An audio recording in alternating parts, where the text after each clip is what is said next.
এইমাত্র গাড়িটা ফাঁসিছে গুমরা ব্রিজের উপরে। ব্রিজটা গাড়ি ফাঁসিয়া গুমরা ব্রিজ থেকে প্রায় পিছে দিয়া 2 কিলোমিটারের মতো গাড়ি লাইন বর্তমানে হয়ে আসছে। এটাও গুড়িয়া শিলচর গুয়াহাটি রোড। দেখো অধিক থেকে জাম থাকি গাড়ি বারোইয়া আইছে আইয়া এইখানো আমি আপনারা ভিডিওতে একদম দেখাই আর গাড়িটা কীরকম ফাঁসিছে। দেখো মাজর যে চাক্কা যেটা আছে এটা জাগাত ঘুরের আর পিছে দিয়ে কেন লাগিয়া বোয়াত ফুরা। আমি ভিডিও ঘুরাই আমি আপনারা দেখাই আর ওদিকে গুমরা ব্রিজটা দেখিলেন একদম ব্রিজ ফারিয়েও একটা গাত আছে। যারা এই রোডে দিয়ে চলাচল করেন বা ছোটো গাড়ি হোক বড় গাড়ি হোক এই গাঁতটা সবরও জানা আছে। দেখো ব্রিজও একদম লাগিয়া বোয়াত, মানে ব্রিজটা পার হইয়া ওইখানে গাতর মধ্যে ফোরছে গাড়ি আর এখানে ফুরা চেজিস তাকে লইয়াই বাদে সম্পূর্ণ গাড়ি লাগিয়া বহুত বহুত মানে চেষ্টা করা ওর মানে এটারে উঠাইবার লাগে। গাড়ির নম্বর হইতে জেকে গাড়ি জেকে 15B6228 গাড়ির নম্বর হইল গিয়া। দেখো আপনারা এটা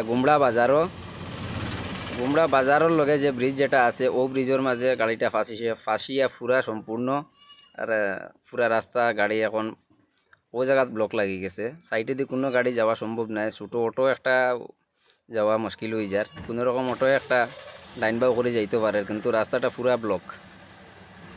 দেখো এই গাড়িটা যত সময় উঠিছে না অত সময় কিন্তু কোনো গাড়ি পার হইতো না। দেখায় অটো আইয়া পুরা লাইনও জাম হইয়া বোয়াত।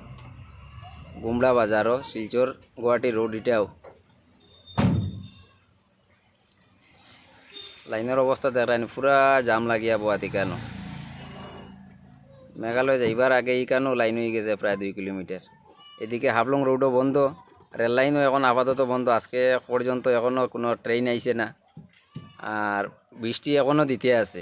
এর আগে আমি একটা ফেসবুকও হোক বা ইউটিউবও হোক আমি ভিডিও আপলোড করছি হাফলং রোডের, ওটাও দেখতে পারো। আর মেঘালয়ের আপডেট যেটা আছে এখন আপাতত টুলগেটর কেন কোনো রকম গাড়ি ফানি বাই দিয়ে যার, কিন্তু রাস্তা এখনও ক্লিয়ার হয়েছে না। খালকের গাড়ি এখনও লাইনও আছে। আমি এই ভিডিওত মানে শিলচর গুয়াহাটি রোডের পুরা আপডেট আপনারা আজকের মনে করো পাইলেইছো যে রাস্তা প্রায় জায়গাত ক্লিয়ার। আর আগে দিয়ে যেতে হইব আমি অন্য